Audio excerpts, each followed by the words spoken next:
Olá, olá, boa tarde. Nós vamos continuar agora as aulas sobre Idade Média. Quem está acompanhando o canal sabe que eu estou dividindo as aulas de Idade Média por séculos, porque te mostra particularidades e te ajuda a compreender o conteúdo e a formação da Idade Feudal. Na última aula nós trabalhamos o século X, que é o início do feudalismo e aprofundamento dele nos séculos X e XI. E eu apresentei de modo geral a vassalagem, servidão. E agora a intenção nesta aula é trabalhar a igreja nos séculos X e XI. Aqui a gente chama de Idade Média Central e refere-se ao auge do feudalismo, é quando o feudalismo está no ápice, né, da sua extensão e de formação, de relações, né? E no século XI começa o processo de mudança do feudalismo e até do homem. Nesse momento, por exemplo, as invasões cessam durante um tempo, acontece um aumento de produção no século XI com novas descobertas, a agricultura cresce, há um excedente de produção e até as relações humanas começam a modificação. Começa também aquele tempo de guerreiros, de ênfase à guerra, e começa um processo agora de mudança de hábitos, como diria um sociólogo chamado Norbert Elias, dessa classe da nobreza, né? Ela começa a se tornar mais cortês. Daí o nome cortesã, né? Essa nobreza passa a ser cortesã e modifica o hábito dela, não só pensando em guerras, né? Mas um processo de mudança. Dito isso, vou trabalhar agora como é que está a igreja nesse período e quais introduções foram feitas pela igreja. Nós vimos que até o século X a igreja estava dando ênfase a uma moral e atitudes terrenas. Começa a surgir as indulgências, né? A necessidade de fazer algo na terra para se pagar seu pecado. É essa a expressão que se usa, porque aqui está à venda a salvação. A igreja possui os seus 7 sacramentos e já colocou quais são também os seus 7 pecados capitais em que o homem deveria lutar. Há 2 tipos de pecados para a igreja, né, católica. O pecado venial, aquele que não te leva ao inferno, e o pecado mortal, aquele que te leva direto ao inferno, porque é uma quebra de algum sacramento importante da igreja.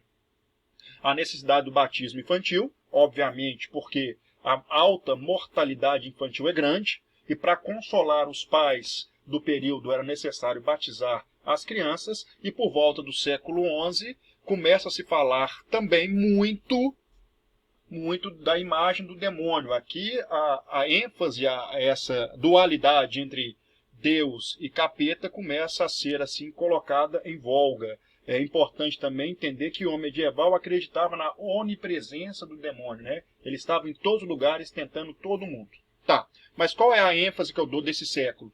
É muito importante entender que neste momento, por proteção ou por pagamento de pecados, era comum, né, uma ideia de, ao morrer, entregar feudos ou entregar posse para uma extrema-unção, para que seus pecados fossem perdoados, e a igreja se torna uma grande senhora feudal.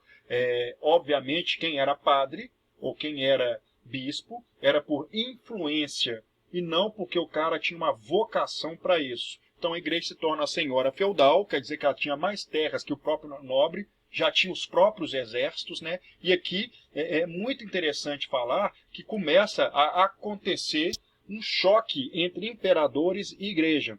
Aqui está começando também as guerras entre os feudos, no sentido assim de unificação, começa a surgir a ideia de unificação do Estado e a tentativa de surgimento do rei, principalmente entre a França, beleza? Mas o que é importante aqui é a ampliação do monarquismo, quer dizer que os monges crescem cada vez mais, a ideia entre sagrado e profano é colocada agora em prática, os assuntos da igreja são da igreja, os assuntos do mundo são do mundo, e coloca-se aqui a questão da ideia em que o Papa tem que ser mais poderoso e soberano sobre as decisões dos estados nacionais. Tá? É aqui nesse momento também que surge aqui o primeiro escrito falando das 3 ordens, né? Tríplice, pois, era a casa de Deus, né?